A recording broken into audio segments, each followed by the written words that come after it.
Assalamualaikum warahmatullahi wabarakatuh. Salam guru penggerak.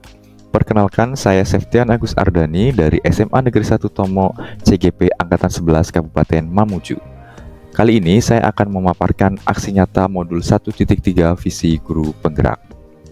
Adapun visi guru penggerak yang saya angkat adalah terwujudnya peserta didik yang berkontribusi positif, tangguh, dan juga mandiri. Kemudian, pernyataan prakarsa perubahan yang saya angkat adalah merancang pembelajaran yang mampu menumbuhkan kemandirian dan kreativitas peserta didik melalui pemanfaatan teknologi. Adapun tahapan aksi nyata yang saya lakukan, yang pertama adalah perencanaan, yang kedua pelaksanaan, kemudian yang ketiga adalah refleksi. Pada tahap perencanaan, saya melakukan tukar pikiran dengan rekan sejawat. Kemudian yang kedua, saya berbagi pengalaman dengan guru TIK mengenai pengalamannya dalam memanfaatkan teknologi dalam pembelajaran. Pada tahap pelaksanaan, saya memanfaatkan smartphone yang dimiliki oleh siswa untuk pembelajaran. Kemudian di akhir pembelajaran, saya meminta siswa untuk membuat video singkat mengenai pembelajaran yang mereka dapatkan pada hari itu. Berikut hasil karya yang sudah mereka buat. Apa itu BPJS Ketenagakerjaan? Badan Penyelenggara Jaminan Sosial Ketenagakerjaan atau BPJS Ketenagakerjaan merupakan badan hukum publik yang dibentuk berdasarkan Undang-Undang Nomor 24 Tahun 2011 tentang BPJS dengan tujuan memberikan jaminan pemenuhan kebutuhan dasar bagi setiap peserta dan anggota keluarganya. Apa saja program BPJS Ketenagakerjaan? Program jaminan sosial oleh BPJS Ketenagakerjaan ada 4. Yang pertama, jaminan kecelakaan kerja. Yang kedua, jaminan kematian. Yang ketiga, jaminan hari tua. Dan yang keempat, jaminan pensiun.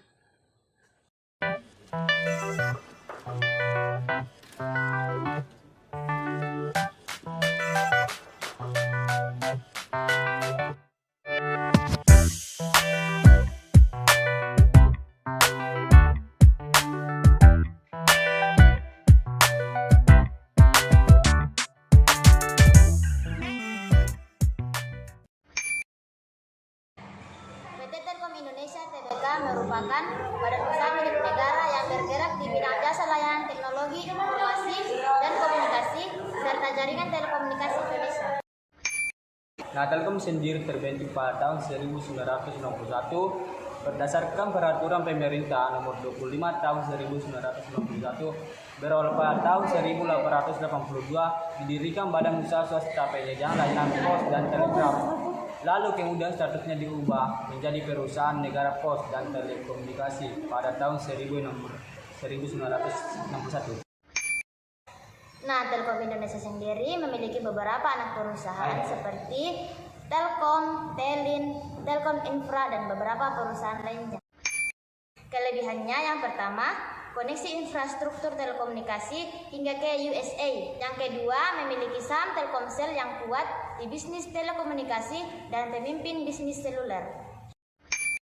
Penyediaan layanan informasi dan komunikasi serta jaringan telekomunikasi di Indonesia, Telkom Indonesia senantiasa berkomitmen memberikan pelayanan terbaik guna membawa perubahan dan perkembangan untuk Indonesia lebih baik. Telkom Indonesia meraih peringkat pertama sebagai The Most Valuable Brand on Indonesia. Selain itu, Telkom juga menjadi BUMN pertama yang mendapatkan sertifikat Green Plus Award.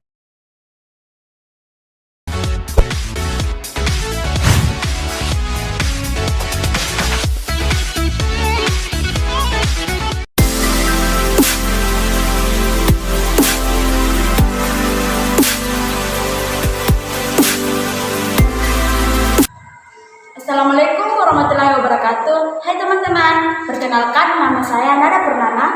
Di sini saya akan menceritakan sejarah berdirinya PT PLN dan menyebutkan kelebihan dari PT PLN. Halo, saya Dimas. Di sini saya akan menjelaskan pengertian dan manfaat dari PT PLN. Dan halo, saya Nuriyati Ramadhani. Di sini saya akan menyebutkan jenis-jenis dan kekurangannya.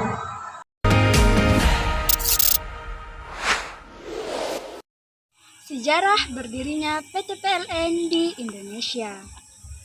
Nah, tahukah kalian bahwa PT PLN ini sendiri sudah berdiri sejak sekitar abad ke-19 yang didirikan oleh perusahaan pabrik gula dan pabrik teh milik Belanda. Pada saat itu, mereka membuat infrastruktur membangkit listrik untuk keperluan pabrik. Singkat cerita, pada tahun 1961, pemerintah menamai perusahaan tersebut menjadi BPU PLN atau Badan Pemimpin Umum Perusahaan Listrik Negara. Assalamualaikum warahmatullahi wabarakatuh. Di sini saya akan menyebutkan tentang jenis-jenis pembangkit listrik yang ada di Indonesia. Ada beberapa, yaitu yang pertama PLTS atau pembangkit listrik tenaga surya. Yang kedua PLTP atau pembangkit listrik tenaga panas bumi. Yang ketiga PLTU atau pembangkit listrik tenaga uap. Yang keempat PLTA atau pembangkit listrik tenaga air. Yang kelima PLTG atau pembangkit listrik tenaga gas. Yang keenam PLTB atau pembangkit listrik tenaga bayu. Nah, itulah pembangkit listrik yang ada di Indonesia. Manfaat listrik. Listrik memegang peran yang sangat penting bagi kehidupan manusia. Menjaga kestabilan penggunaan listrik sangat penting agar dapat digunakan dalam jangka panjang dan tanpa menimbulkan masalah lingkungan. Berikut salah satu manfaat listrik bagi kehidupan sehari-hari, yaitu dengan adanya listrik, penerangan seperti lampu, kipas angin, atau AC dapat dinyalakan. Namun, penggunaan listrik yang berlebihan dapat menyebabkan kerusakan lingkungan, seperti pencemaran udara dan pemanasan global. Oleh karena itu, penting untuk menggunakan listrik secara bijak dan berkelanjutan dengan cara mengoptimalkan penggunaan listrik, mengurangi sampah elektronik, dan meningkatkan sumber daya terbarukan. Sekian dari presentasi video kami. Apabila ada salah kata atau tutur kata yang salah, kami mohon maaf. Dan terima kasih telah menonton video kami. Kami akhiri. Wassalamualaikum warahmatullahi wabarakatuh. Assalamualaikum warahmatullahi wabarakatuh. Di sini saya akan menjelaskan salah satu BUMN milik negara Indonesia, yaitu Peruri, Perusahaan Umum Percetakan Uang Republik Indonesia, atau biasa disingkat menjadi Peruri, adalah salah satu badan usaha milik negara yang dipercaya pemerintah Republik Indonesia untuk mencetak uang kertas dan uang logam serta produk dokumen security atau kertas berharga non-uang lainnya.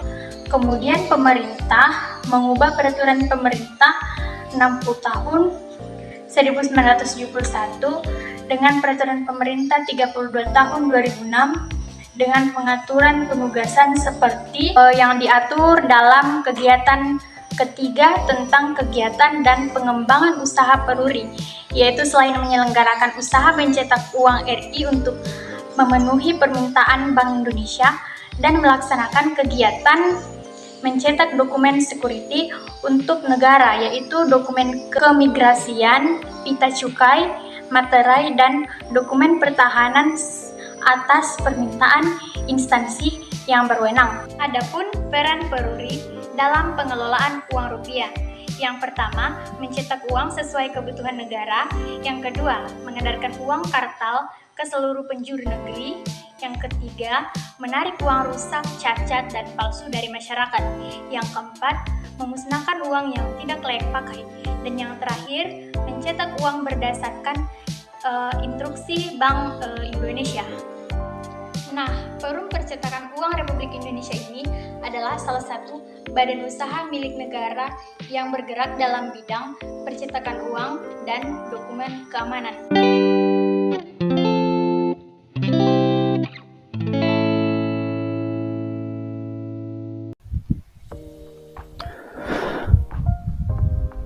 Pada tahap refleksi, saya menuliskan hal-hal yang perlu diperbaiki dalam pembelajaran. Yang kedua, saya memberikan umpan balik kepada siswa tentang hasil karyanya. Pada tahap refleksi ini sangat penting bagi saya karena ini bisa digunakan untuk mengetahui tantangan, kelebihan, dan juga kekurangan pembelajaran yang telah saya lakukan. Hasil dari refleksi ini akan saya gunakan untuk perbaikan proses pembelajaran ke depannya. Demikian aksi nyata yang telah saya buat. Ada kurang lebihnya mohon maaf dan sampai jumpa. Salam guru penggerak.